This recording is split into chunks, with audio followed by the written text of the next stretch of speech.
그들이 오매 사무엘이 엘리압을 보고 마음에 이르기를 여호와의 기름 부으실 자가 과연 주님 앞에 있도다 하였더니 여호와께서 사무엘에게 이르시되 그의 용모와 키를 보지 말라. 내가 이미 그를 버렸노라. 내가 보는 것은 사람과 같지 아니하니 사람은 외모를 보거니와 나 여호와는 중심을 보느니라 하시더라. 은혜 받길 원합니다. 7절에 보니까 하나님께서 사무엘에게 이 사울이 아니라 이제 다윗에게 왕으로 세우게라 명령하시면서 이렇게 말하죠. 그의 용모와 키를 보지 말라. 내가 이미 그를 버렸노라. 내가 보는 것은 사람과 같지 아니하니 사람은 외모를 보거니와 나 여호와는 중심을 보느니라 하면서 하나님은 내가 이미 그를 버렸다. 물론 사울이 잘못한 부분에 대해서 하나님께서 포기했다라는 것이죠. 근데 이 글을 버릴 때도 있지만 여러분들 우리 삶에 어떤 것을 주님께서 버리실 때도 있습니다. 우리 상황 또는 우리 기도 제목 또 우리의 뜻을 하나님께서 버리실 때가 있다는 거. 버리다는 건 뭘 말하는 거예요? 하나님의 은혜와 돌보심과 하나님의 계획 가운데 편입되어 있던 것을 빼버리신다는 것입니다. 그리고 그 이유를 뭐라고 말씀하시냐면 내가 보는 것은 사람과 같지 않다. 하나님이 버리시는 것은 하나님의 관점에서 어떻다는 거예요? 그것이 최선이라고 판단한다는 거예요. 버림의 기준이 다른 것이죠. 제가 어느 유명한 연예인이 있는데 그 연예인이 무슨 그 술을 좋아하는 연예인인가 봐요. 그런데 취미가 술을 모으는 게 취미래. 근데 자기가 아주 귀하게 생각했던 귀한 술이 있었는데 어머니는 자기가 술을 먹는 걸 너무 싫어한다는 거예요. 그래서 어느 날 갑자기 집에 왔더니 술을 다 갖다 버렸다는 거예요. 다 버렸는데 제일 비싼 거는 남을 줘버렸더라는 거예요. 그래서 그건 너무 비싼 건데 자기도 아껴 먹는데 줘서 막 눈물이 날 뻔했지만 오히려 어머니는 화를 내시더라. 왜 그럴까요? 시선이 다르기 때문이죠. 그 사람에게는 술을 좋아하는 사람에게 그게 뭔 거예요? 이 귀한 것. 때가 다른 건 버려도 버릴 수 없는 것이지만 술을 싫어하는 어머니 입장에서 뭐예요? 우리 아들을 망치는 것. 빨리 버려야만 되는 것입니다. 그러니까 여러분들 우리가 세상을 바라볼 때 하나님께서 오를 때로는 내 인생에 하나님이 버린 것처럼 보이는 하나님의 침묵이 느껴지거나 거절이 느껴지는 대상이 있어요. 혹은 상황이 있다는 거예요. 왜 그럴까? 근데 그것은 하나님의 관점에서 봐야만 이해가 될 수 있는 것입니다. 이 경찰들 중에 프로파일러라는 사람들이 있습니다. 요즘은 그 프로파일러가 엄청 TV에서도 많이 나와서 범죄에 대해서 이야기하는데 이 프로파일러가 되려면 가장 중요한 능력이 뭐냐? 바로 사건의 현장을 범죄자의 눈으로 정확하게 볼 수 있는 능력입니다. 그러면 어떻게 돼요? 누가 죄를 저질렀는지, 어떤 마음으로 범죄를 저질렀는지, 그리고 그 범죄 습성이 어떤 것인지를 정확하게 잡아내야 빨리 범인을 단정하고 그 범인을 잡을 수 있기 때문입니다. 마찬가지라는 거예요. 우리에게 지금 필요한 능력, 어쩌면 그 프로파일러의 능력처럼 필요한 능력은 뭐냐? 하나님의 관점으로, 하나님의 시선으로 우리의 상황을 볼 줄 알아야 된다는 거예요. 그냥 어수선한 것이 아니라 그 안에 하나님의 시선으로 보았을 때 버려야 될 것과 취해야 될 것이 있는 것입니다. 저는 그래서 믿음의 성장에서 가장 중요한 것은 하나님의 시선을 갖는 것입니다. 마치 그 프로파일러가 경찰이지만 범죄인의 시선으로 현장을 볼 수 있는 능력을 가져야만 프로파일러가 되는 것처럼 말입니다. 그래서 욥도 어떻습니까?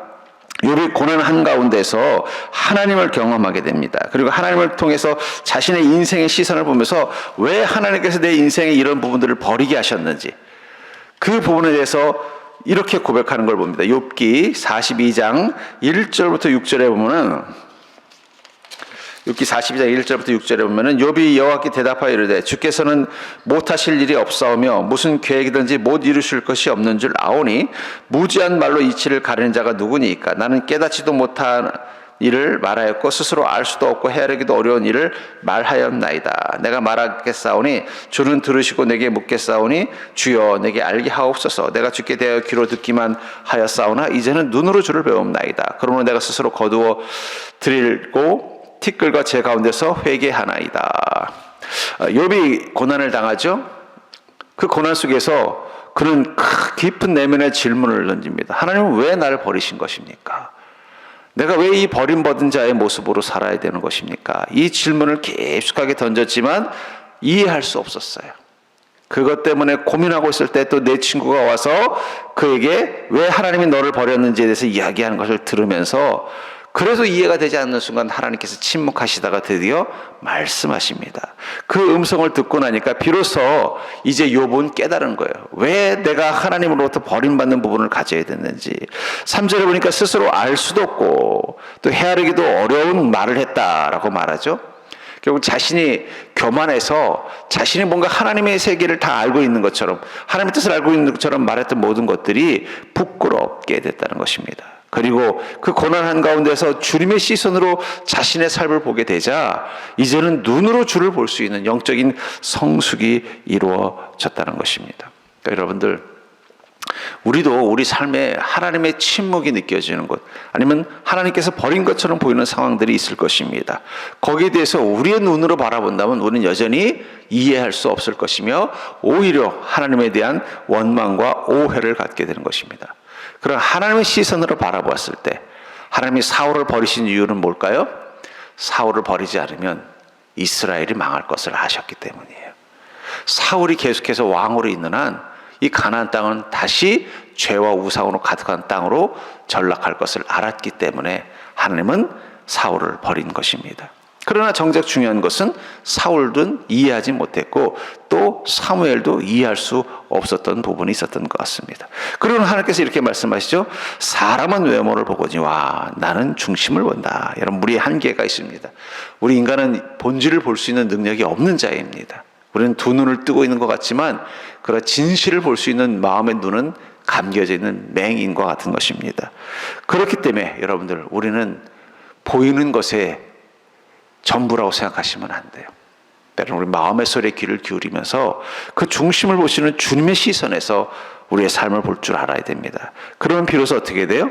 우리는 진리를 따라갈 수 있는 것입니다. 비록 이해할 수 없지만 하나님께서 보신다면, 하나님께서 선하신 분이 결정하셨다면 그것은 가장 좋은 일, 가장 선한 일이라는 믿음을 가질 때 우리는 그분의 말씀 앞에 순종하는 것입니다. 결국은 이 사무엘은 처음에는 이 사울을 버리시려는 주님의 마음이 이해되지 않았어요. 아니 왜 그러십니까? 물론 사울이 부족한 것도 있지만 그래도 장점이 많고, 그래도 내가 기름 부어 세웠는데 하나님 너무 좀 그렇습니다 할 때 하나님께서 이 사무엘을 꼬집죠. 정신 차리라고 말씀하시죠. 네가 나의 마음을 어떻게 다 아냐? 나는 더 큰 것을 보는 자요, 더 중심을 보는 자이다. 그러니 머뭇거리지 말고 빨리 가서 다윗에게 기름을 부으라고 말씀하십니다. 왜 우리는 하나님께 순종하는 믿음을 가져야 되느냐? 우리가 진리를 볼 수 있는 능력이 부족하기 때문입니다. 우리는 하나님의 눈으로 세상을 바라볼 힘이 없습니다. 그렇기 때문에 우리는 하나님이 왜 이렇게 하셨는지 이해하지 못하는 부분들을 늘 마음에 품고 살아야 되는 존재예요. 하지만 우리 안에 믿음이, 그럼에도 불구하고 주님 말씀 앞에 순종할 수 있는 것은 우리에게 주는 믿음의 확신이 있기 때문에 하나님은 언제나 우리를 사랑하시고 하나님은 언제나 우리에게 최선의 선택을 하도록 은혜를 베풀어 주신다는 거예요. 그걸 믿는 자만이 우리는 이해할 수 없지만 순종할 수 있는 것입니다. 전 그러면서 순종이라는 것은 이해할 수 없을 때부터 작동되는 믿음의 힘이라고 생각해요. 왜 그렇게 하시는지 정확하게 이해할 수는 없지만 그게 하나님의 뜻이라는 것을 느꼈다면 순종할 수밖에 없는 것입니다. 왜 사울을 버리기까지 하시면서 하나님이 다윗을 세우시는지 사무엘은 이해할 수 없었지만 그러나 하나님은 중심을 보이시는 분이라는 사실을 믿었기 때문에 그는 가서 다윗에게 기름을 부은 것입니다. 전 그러면서 여러분들, 우리가 중심을 볼 수 있는 자가 될 수 있기를 주의 이름으로 간절히 축원합니다. 그러려면 우리에게 필요한 것은 바로 주님의 시선으로 우리의 인생을 보려고 노력하는 믿음입니다. 여러분들에게 그 믿음이 있기를 주의 이름으로 간절히 축원합니다. 기도하겠습니다. 사랑과 은혜가 충만하신 아버지 하나님, 그렇습니다. 우리는 하나님의 뜻을 다 알 수 없지만 그러나 하나님은 선하신 분이시며 하나님은 완전하신 분이시며 하나님은 가장 완벽한 결과를 만들어내시는 분이시기에 우리는 그분의 뜻과 판단 앞에 믿고 순종함으로 나아갈 뿐입니다. 이해할 수 없는 상황들, 하나님이 버린 것처럼 느껴지는 그 상황들, 그 속에서 우리가 절망하지 않게 하시고 이해할 수 없는 이 시간이 바로 순종의 믿음이 작동되어야 하는 시간임을 깨닫고 온전히 주님의 말씀 앞에 순종하며 주님 앞에 내가 믿음의 눈을 뜨게 해달라고 욥처럼 기도하는 자 되게 하여 주시옵소서. 하나님이 버리신 것들이 아니라 하나님이 택하신 것들을 보는 믿음으로 사는 하루가 될 수 있도록 축복하여 주시옵소서. 지금은 우리 주 예수 그리스도의 은혜와 그 크신 하나님의 사랑과 성령님의 내주하시고 교통하심이 우리의 뜻을 하나님 받으시지만 그러나 하나님의 뜻을 위하여 우리의 뜻을 꺾기를 원하시는 그 주님의 음성이 있을 때 말 없이 순종함으로 나아가려는 우리 사랑하는 성도들의 모든 걸음이 하나님 보시기에 선하신 하나님의 뜻이 이루어지는 복된 걸음 될 수 있도록 축복하여 주시기를 우리를 사랑하신 예수 그리스도 이름으로 간절히 축원하나이다. 아멘.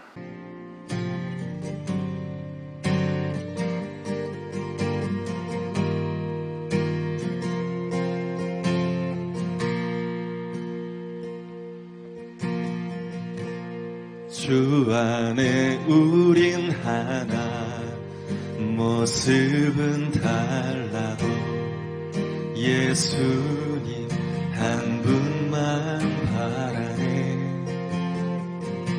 사랑과 성애로 서로를 격려해 따스함으로 보듬어가리.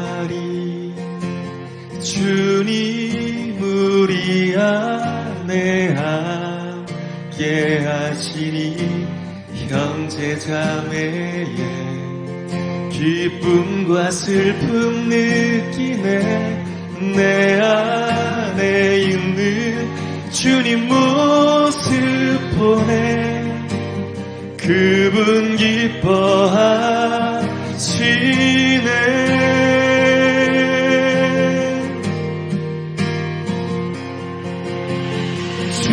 주님 우릴 통해 계획하신 일, 부족한 입술로 찬양하게 하신 일, 주님 우릴 통해 계획하신 일, 너를 통해 하실 일 기대해.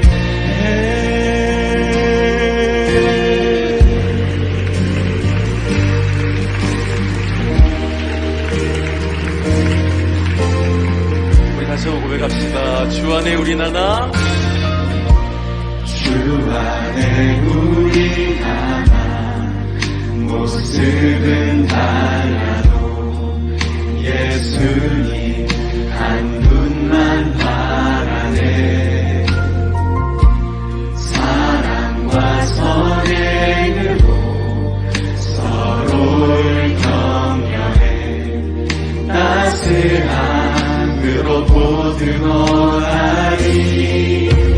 주님 우리 안에 함께 하시니 형제자매의 기쁨과 슬픔